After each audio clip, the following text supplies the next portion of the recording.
There's a talk about tax reform in Congress.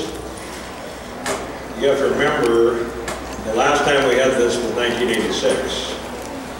And the idea at that time, we're going to simplify, make it easier to file, so forth and so on. At the time, I had been in the state Senate, and I was actually out of accounting. I got back in right after 1986, so I had to go to school for 2 years to learn all the new laws. But the point is, so we did tax reform, trying to simplify.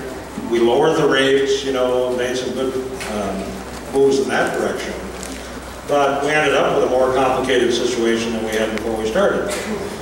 Now, part of the problem is the Paperwork Reduction Act, which, in my opinion, created 3 times more paper than there ever was before it ever was put in.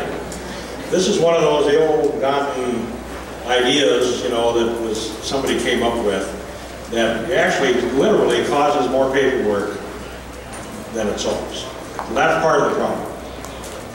At the end of the day, if you have an income tax, system, I just think it's going to be complicated no matter what the reform is, because you've got a lot of issues you've got to deal with. I have supported the fair tax, and what the fair tax does is it eliminates the income tax and gets rid of the constitutional amendment that started the income tax.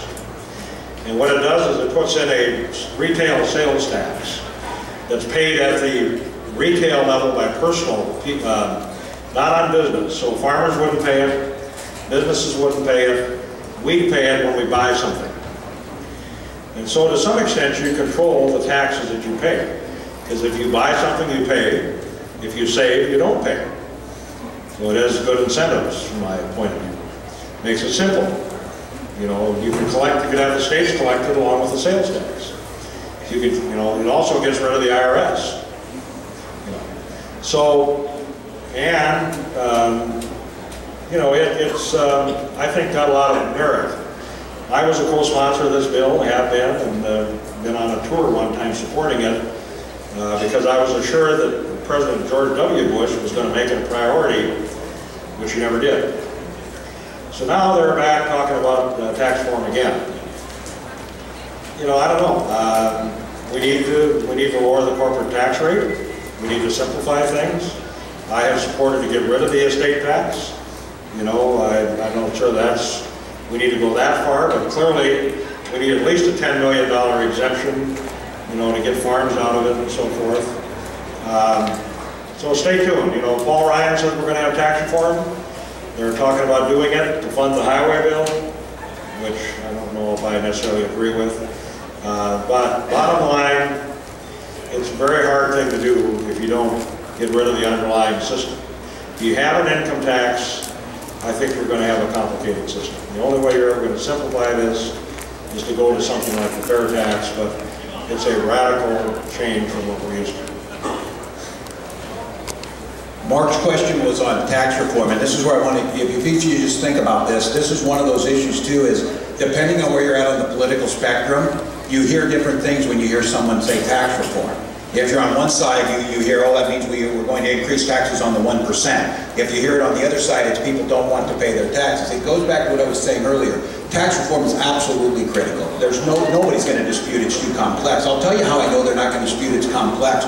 I tried for several years to introduce a bill that required all members of Congress to do their own taxes, and no one wanted to do it. Now, they said, oh, it's easy for you, you're poor, you can do it. And I said, no, I'm not. I said, we're middle-class people.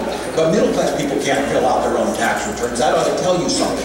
So if you've got an entity like Mark's saying, and he's got 70-some pages to fill these things out, he's bringing this from a practical position. And it's been my experience is Americans will, it's not that they don't want to pay their taxes. Certainly everybody wants to keep more money, but when you ask them to get at the heart of it, they're willing to pay their taxes if they believe they're fair and everybody else is paying their fair share, and if they believe their money is being spent wisely. That's what they're asking for. When you have a complex system that people believe there's ways to get out of it or ways to pay less because you can hire somebody to figure that out, that's not fair. Because people know, you can talk all you want, it'd be great if you could eliminate all taxes. Who's going to pay the soldiers? Who's going to build the road? Who's going to do the research? It's a fair argument to say, yeah, but you're spending too dang much money. Fair enough, but there has to be a mechanism to do that. So what Collin's talking about, different ideas that are out there, we've continued to take this Frankenstein monster, and every time we do something with the tax code, we bolt on another bolt on the neck, and now it's not recognizable. There would have to be an agreement, and I support it. Go big or go home on this one. Take it down and rebuild the system in a fair manner. And then we can have the debate. What's the top rate? Is it 34%? Is it 32%? Is it 28%? Is it fair tax? Whatever. But the public right now gets frustration. I think it builds contempt for the system. It builds contempt that we all have a role to pay our fair share in a society because people don't believe that's happening. And I think there are solutions. But you cannot do this unless you take everything into consideration. Otherwise, you'll start saying, okay, the estate tax should go. And someone else says, well, what about the tax extenders on earned income tax credit? What about wind generation, production tax credit? When should we do that? So then you have all the voices coming in instead of saying, here's how we should do it. And I think at the end of the day, the discussion needs to be predicated on, again, budgeting for the government, while not as simple as budgeting at the household budget, there are many similarities. How much should we be spending and how much do we tax to get that to be equal?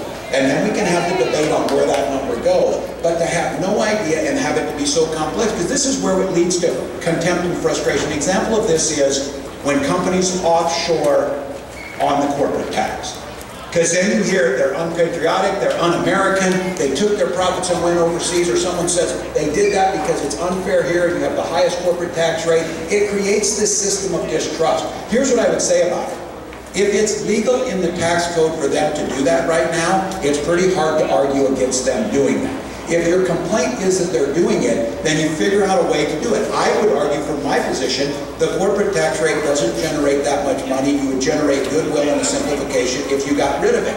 Now, would some companies still go overseas with it? Maybe, but I think you'd have a lot harder, or a lot stronger argument to complain about them if they did, other than this, because following the law to save money for their shareholders, pretty hard to complain about that. So your question, coming back to it, what Mark said is, yes, we need this. This is going to take an incredible political lift. It's going to take everyone involved setting aside some of their differences, and let's have a discussion on, in this country, progressive tax rates versus flat tax rate. How do we do corporate rates? How do we do inheritance tax? But to take one of those and pull it out is very, very difficult to make it work. But I think that is there, because it should not be a stretch for the average American that doesn't have multiple entities of businesses and other things to be able to correctly fill out their tax form, pay their fair share to keep the government running, and go about their daily business. I think that desire's there. So, Lynn? Lynn, we got another question here.